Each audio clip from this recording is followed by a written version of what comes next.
know, had that asked me, I would have said, before you praise this president for being pro-black, before you praise this president for caring about ethnic communities and marginalized populations, do your homework. Well, some of y'all didn't do your homework. They didn't do their homework. So let me tell you just a little bit of research, not just him personally, but also some of his policies. Perhaps before they went and sat at this table, they should have done their homework. Because if they had done their homework, they would have known that President Trump has ramped up mass incarceration by instructing Attorney General Jeff Sessions to revitalize the war on drugs. They would have known that of the 87 picks for federal judges, 85 have been white and just one has been black and one has been Hispanic. They would have known that President Trump supported the Department of Justice engaging in unlawful voter purges, making it difficult for blacks to go and vote. They would have known that Trump is ending protection for predatory lenders, which disproportionately harm black people. They would have known that he is ignoring the affordable housing crisis by ordering HUD to triple the rents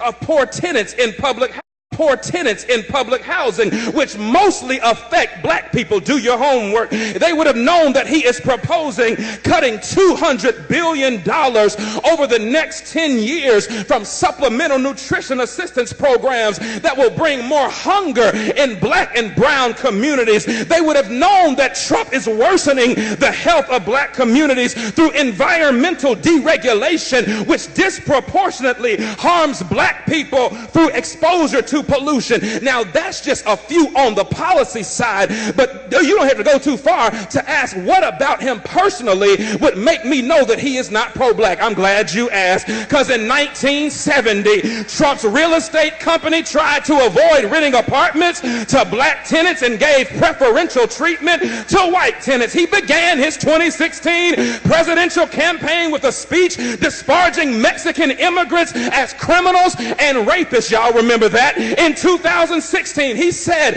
of people of color, you are living in poverty, your schools are no good, you have no jobs. Hold on, I'm a product of a HBCU, and I'm a product of black school systems and black teachers. Don't you ever tell me that my black schools are...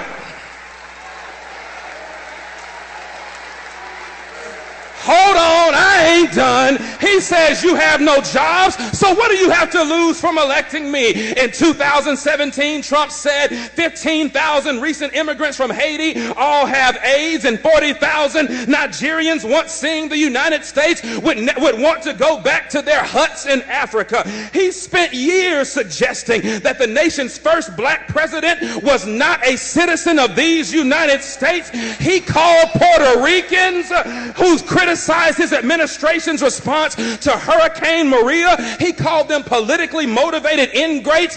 Hold on, but he called those who marched beside white supremacists in Charlottesville, Virginia, he called them very fine people. He hired Steve Bannon, a white nationalist, as his chief strategist. He called Haiti and other African nations S-hole countries, and he's taking credit for an economy that has not been built on his administration, but was built on the backs of 8 years of hard work under the Obama administration. Negroes, please, don't you come up in here talking about this is the most pro-black president that you have ever seen, when the record suggests that he cares nothing about people of color.